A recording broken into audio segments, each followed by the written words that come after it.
সবাইকে স্বাগতম করছি আমাদের থাইল্যান্ড ট্রিপের এপিসোড 5-এ। আশা করছি আপনাদের এই ব্লগটিও ভালো লাগবে। যদি ভালো লেগে থাকে তাহলে অবশ্যই যারা ফেসবুক থেকে দেখছেন তারা আমাদের ফেসবুক পেজটি ফলো করে দিবেন, আর যারা ইউটিউব থেকে দেখছেন তারা আমাদের ইউটিউব চ্যানেলটিকে সাবস্ক্রাইব করে দিবেন। এই ব্লগটিতে মূলত থাকছে আমরা কিভাবে ফুকেট গেলাম, আমাদের কেমন কস্ট পড়েছে ফিফি থেকে ফুকেট যেতে, প্লাস আমরা পিক আপের জন্য কি করেছি, আমাদের হোটেল কস্ট কত পড়েছে, এই সব ধরনের ইনফরমেশনই আমরা এই ব্লগে আপনাদের দেওয়ার চেষ্টা করব। আশা করব আপনারা ব্লগটি না টেনে পুরোটা দেখবেন। আমাদের হোটেল থেকে যেহেতু ফেরি কাছে ছিল, সো আমরা হেঁটেই ফেরির দিকে চলে আসি। অ্যান্ড তার কিছুক্ষণ পরেই কিন্তু আমরা আমাদের শিপে উঠে যাই। এই শিপটা করেই আমরা ফুকেটের উদ্দেশ্যে রওনা দিব ইনশাল্লাহ। সো আমাদের পার পার্সনের কস্ট পড়েছে টিকিটের জন্য 400 বাদ করে। আর আমরা যেহেতু পিক আপটাও একসাথে নিয়ে নিয়েছিলাম, তার জন্য আমাদের টোটাল কস্ট পড়েছে ইচ পার্সন 500 বাদ করে। আমাদের পিক আপের জন্য 100 বাদ করে দেওয়া লেগেছে। আমি আপনাদের সাজেস্ট করবো আপনারাও সেম ওয়েতেই যান, তাহলে আপনাদের জন্য অনেকটা ইজি হবে। অ্যান্ড নেমে আপনাদের আবার আরেকটা গাড়ি খোঁজা লাগবে না, আপনাদের জন্য অলরেডি গাড়ি ওইখানেই ওয়েট করবে। সো হচ্ছে গিয়ে তাদের যে মাইক্রোগুলা থাকে সেগুলো ওইখানেই ওয়েট করে। সো এই ছিল হচ্ছে গিয়ে শিপের পুরো লুকটা, বেশ ভালো ছিল। আর এটা হচ্ছে গিয়ে ফার্স্ট ক্লাসের সিট এখানে। তো এই তো দেখতেই পাচ্ছেন, কথা বলতে বলতে কিন্তু আমাদের শিপটা ছেড়ে দিয়েছে। ফিফির এই 2টা দিন অনেক ভালো গিয়েছিল, যেটা আমি আমার প্রিভিয়াস ব্লগেও বলেছিলাম। এখন আমরা আরেকটা নতুন জায়গায় যাচ্ছি, সেটার জন্য যেমন খুশি লাগছিল, ফিফিটা ছেড়ে যাচ্ছি সেটার জন্য আমার খুব খারাপ লাগছিল, কারণ ফিফিটা আসলে খুবই সুন্দর ছিল। সো যাই হোক, চলুন এখন আমরা এই সৌন্দর্য দেখতে দেখতে ফুকেটের দিকে চলে যাই।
যাওয়ার পরে দেখলাম আমাদের জন্য নাস্তা রেডি করা হচ্ছিল।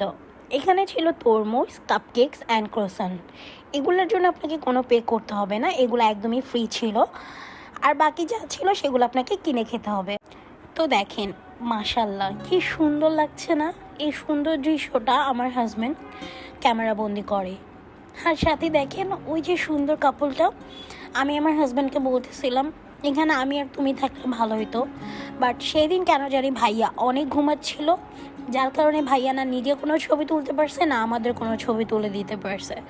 সো যাই হোক, ইনশাল্লাহ নেক্সট টাইম যখন যাব তখন এরকম একটা সুন্দর দৃশ্য হয়তো বা আবার ক্যামেরা বন্দি করতে পারবো, যেখানে আমরা বসে থাকবো ইনশাল্লাহ। তো যাই হোক, চলেন এখন আমরা ফুকেটের দিকে আগাই।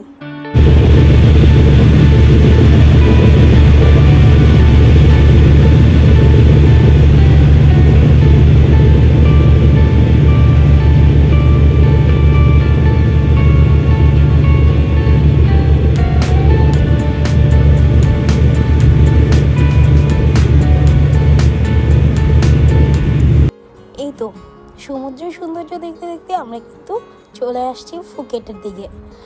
এটা হচ্ছে গিয়ে ফুকেটের ফেরিঘাট। তো চলেন এখন আমরা ভিতরের দিকে যাই। আর যেহেতু আমাদের পিক আপ নিয়ে আর কোনো মাথা ব্যথা নাই, কারণ আমরা অলরেডি আগেই বুকিং করে রেখেছিলাম পিক আপের জন্য। সো এখন আমরা জাস্ট গিয়ে আমাদের গাড়িটা খুঁজে গাড়িতে বসে পড়বো। তো চলেন এখন যাওয়া যাক।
এই তো আমরা কিন্তু আমাদের চমলক্ষ গাড়িতে উঠে গিয়েছি। আর সেদিন আমাদের সাথে অনেক ইন্ডিয়ান টুরিস্টরা ছিল। তো সবাই নির্দিষ্ট জায়গায় নামিয়ে দিয়ে দেন আমরা আমাদের হোটেলে নামবো। আমরা হচ্ছে গিয়ে পাতুং বিচের এখানে থাকবো। আমার হাজব্যান্ড প্রত্যেকটা মানে পুরো ট্রিপের মধ্যে প্রত্যেকটা জায়গা এমন জায়গা সিলেক্ট করেছে যেখানে আপনি থাকলে সেখান থেকে আপনার জন্য সব কিছু খুবই ইজি হবে। সো এই জন্য ও ফুকেটেও সেম কাজ করছে। ও ফুকেটে পাতং বিচের এখানেই আমাদের হোটেলটা নিয়েছে। সো আমরা কোন হোটেলে থাকছি সেটা আপনারা একটু পরে দেখেই নেবেন। তো চলেন এখন আমরা আমাদের হোটেলের দিকে চলে যাই। এই তো আমরা পাতং এরিয়াতে চলে এসেছি। পাতং এরিয়াটা একদমই অন্যরকম, মানে অনেকটা রমরমা, ভালো লাগছিল। বাট আবার মন খারাপও ছিল, কারণ সেদিন ছিল অনেক বৃষ্টি। তো এইটা আমরা হচ্ছে গিয়ে ফুকেট মানে চলে আসছি। আর এখন আমরা হোটেল লবিতে আছি। এই হচ্ছে গিয়ে তাদের লবি। তো যেহেতু খেলা হচ্ছে, তো বড় স্ক্রিনে হচ্ছে গিয়ে স্ক্রিন লাগাই দিছে, মানে প্রজেক্টর লাগাই দিছে। সো ওইখানে সবাই খেলা দেখতেছে। আর আমার হাজব্যান্ড স্টিল সে রিসেপশনের কাজ করতেছে। তো ভালো লাগতেছে। এখন হচ্ছে একটু রুমে গিয়ে ফ্রেশ হবো, দেন দেখি বের হবো। আজকে হচ্ছে ফুকেটে খুবই বৃষ্টি হয়েছিল। সো ওয়েদারটা খুবই আর কি মানে বাজে, কারণ হচ্ছে বৃষ্টি হয়ে একদম রাস্তাঘাট ভিজে আছে। জানি না এই টাইমে কেন থাইল্যান্ডে বৃষ্টি হচ্ছে, কারণ মানে আমি যতটুকু শুনেছি এটা মানে এই সময় থাইল্যান্ডে বৃষ্টি হয় না, বাট এখানে কেন জানি এইবার আর কি হচ্ছে। সো যাই হোক, এই হচ্ছে আমাদের থার্ড নাম্বার হোটেল। সো আমরা হচ্ছে ক্রাবিতে একটা হোটেলে ছিলাম, ফিফিতে একটা হোটেলে ছিলাম, অ্যান্ড নাও হচ্ছে আমরা ফুকেটে একটা হোটেলে আছি। সো এগুলোর সব কিছু রিভিউ ইনশাল্লাহ আস্তে আস্তে আপনারা পেয়ে যাবেন। তার জন্য হচ্ছে গিয়ে সাথেই থাকতে হবে। তো এই তো যা ফর্মালিটিস ছিল তা ফিল আপ করে এখন আমার হাজব্যান্ডকে বলে দিচ্ছিল যে আমাদের রুমটা এক্স্যাক্টলি কোন দিকে, কারণ এখানে অনেকগুলো ফ্লোর। সো রুম খুঁজতে একটু সমস্যা হয়। সো দ্যাটস ওয়াই আসলে বুঝাই দিচ্ছিল যে রুমটা কোন দিকে। তো কষ্টের একটাই ব্যাপার ছিল যে আমরা আসলে উপরের তলায় কোনো রুম পাই নাই, নিচ তলায় পেয়েছি। সো ওইটার জন্য আসলে মনটা খারাপ লাগছিল, বাট যাই হোক ব্যাপার না, ইটস ওকে। তো ফাইনালি আমরা আমাদের রুমটা পেয়ে গিয়েছি, অ্যান্ড আমরা এখন আমাদের রুমের দিকেই যাচ্ছি। এই যে আমাদের রুম। সো এখানে আমাদের পার নাইটের কস্ট পড়েছে হচ্ছে গিয়ে বাংলাদেশি টাকায় 2500 টাকা। সো যেহেতু হোটেলের ভাড়া আর কি উঠানামা করে, সো আমি এখন এক্স্যাক্টলি কত যাচ্ছে বা যাবে তা বলতে পারছি না। আমরা তো সবগুলা হোটেলের বুকিংই আমরা অ্যাগোডার মাধ্যমেই করেছি। আপনারাও যখন যাবেন তখন আপনারা অ্যাগোডা দিয়েই হোটেল বুক করে নেবেন, এটা আপনাদের জন্য ভালো হবে। সো যাই হোক, রুমটা কিন্তু অনেক ছোট, বাট এই ছোট জায়গার মধ্যে তারা এত সুন্দর করে সবগুলা ফ্যাসিলিটিস রাখছে, তা দেখে আমি একদমই অবাক। কারণ অনেক ছোট একটা রুম, বাট অনেক ভালো ফ্যাসিলিটিস ছিল রুমটার মধ্যে, খুবই ভালো লেগেছে আমাদের। তো এই তো এখন হচ্ছে একটু ফ্রেশ হয়ে নিব। তো আমরা এখন ফ্রেশ হয়ে নিয়ে দেন হচ্ছে ডিনারের জন্য বের হব। ও আরেকটা কথা, আমি তো বলিই নাই আমরা কোন হোটেলে উঠেছিলাম। আমরা হচ্ছে গিয়ে লাভলি হোটেলে উঠেছিলাম। তো একদম শুরু থেকে শুরু করতে পারিনি, তার জন্য আমি দুঃখিত। কারণ যেহেতু অনেকগুলো ফর্মালিটিস থাকে অ্যান্ড দেন আমরা একটু টায়ার্ডও ছিলাম, তো ওইভাবে করে আসলে এসেই ব্লগ করার মতো আর এনার্জি ছিল না, তো তাই আর করতে পারিনি। তো এই হচ্ছে গিয়ে লাভলি হোটেলের বাইরে, মানে বাইরে থেকে দেখতে লাভলি হোটেলটা এমন। এটা হচ্ছে গিয়ে লাইক খুব ফ্রেন্ডলি একটা হোটেল, মানে ফ্রেন্ডসরা যখন যাবেন এই হোটেলটা আপনাদের জন্য পারফেক্ট। সো যাই হোক, তারপর হচ্ছে আমরা বের হলাম অ্যান্ড বের হয়ে এখন আমরা একটু ফুড কোর্টের এদিকে যাব, আশেপাশে যদি ফুড কোর্ট থাকে তো সেখানেই যাব আর কি।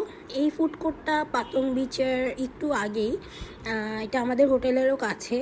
সো এখান থেকে আমরা আমাদের ডিনারটা সেরে নেব। তো এখন আমরা দেখতেছি যে আমরা আসলে ডিনারের জন্য কি নিব, আমরা সেটাই বুঝতে পারতেছিলাম না যে আমরা আসলে কি নিব। তো আমি হাঁটতে হাঁটতে আমার চোখে পড়ে গেল আমার প্রিয় জিনিস, সেটা হচ্ছে শর্মা।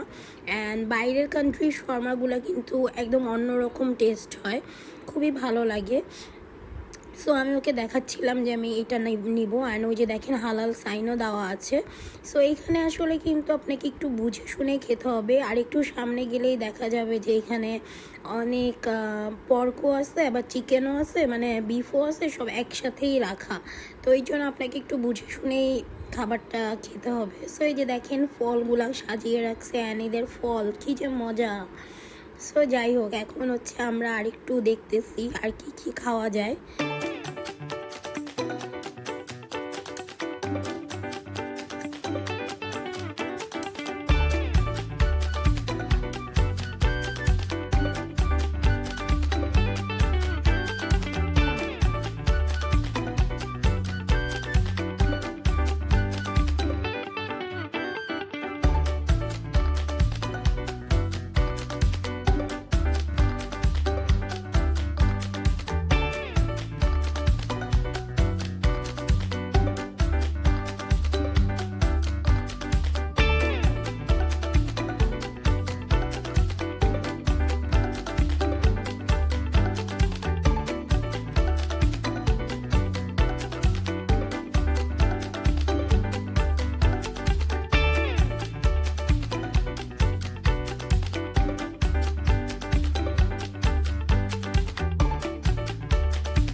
শর্মা আসলে নিলে আপনাকে চিকেনটা নেওয়াই বেস্ট, কারণ হচ্ছে এখানে দেখলাম যে যারা চিকেনেরটা নিচ্ছিল তাদের চিকেনের অ্যামাউন্টটা অনেক বেশি ছিল, বাট বিফেরটা অনেক কম দিচ্ছিল। পরে আমি তাকে রিকোয়েস্ট করলাম যে আমাকে একটু চিকেন আর বিফ মিক্স করে দিতে, তারপরে সেটা করে দিল। এটা কিন্তু তাদের মেনুতে ছিল না, জাস্ট আমি তাকে একটু রিকোয়েস্ট করাতেই সে এটা করে দিয়েছিল। তার জন্য আর কি আবার যখন তার সাথে আমার দেখা হবে, যদি হয় তাহলে আমি আবার থ্যাঙ্কস দিয়ে আসবো। তো যাই হোক, শর্মাটা আসলে খুবই মজা ছিল, আমার অনেক ভালো লাগছিলো শর্মাটা খেয়ে। তারপরে আমি আমার হাজব্যান্ডের থেকে একটু চিংড়ি মাছ খেয়ে নিচ্ছিলাম, ওরা নিয়েছিল হচ্ছে প্যাড থাই, বাট ওদের নাকি প্যাড থাইটা খুব একটা ভালো লাগে নাই। বাট আমার ডিনারটা খুবই ভালো ছিল। আর এই ছিল, এই যে দেখছেন আমি কিভাবে করে মানে ঝগড়া করছিলাম যে আমার খাওয়া কেন তোমরা নিচ্ছ। তো যাই হোক, পরে দিয়ে দেখেন ভাইয়া কি করতেছে, ভাইয়া এখান থেকে মানে বাঁধাকপিগুলোকে উঠায় ফেলে দিচ্ছে, তারপরে সে খাচ্ছিল, আর আমি এগুলাকে একটু ক্লিপে নিয়ে নিচ্ছিলাম। তো যাই হোক, খেতে খেতে এখন আমাদের ব্লগটা শেষ করে দিব। এই ছিল আমাদের ফুকেটের ফার্স্ট ডের ব্লগ। আশা করছি ব্লগটি আপনাদের ভালো লেগেছে, অ্যান্ড ইয়েস ইনশাল্লাহ নেক্সট ব্লগটাও আপলোড করে দিব। আসলে একটু আস্তে আস্তে দিচ্ছি, কারণ আপনারা হয়তো বা আমার কথা শুনে বুঝতে পারছেন যে আমার আসলে শরীরটা খুব একটা ভালো না। তো যাই হোক, আজকে এই পর্যন্তই। সবাই ভালো থাকবেন, আমাদের জন্য দোয়া করবেন, অ্যান্ড বেশি বেশি করে আমার ব্লগগুলি শেয়ার করবেন। আল্লাহ হাফিজ, আসসালামু আলাইকুম।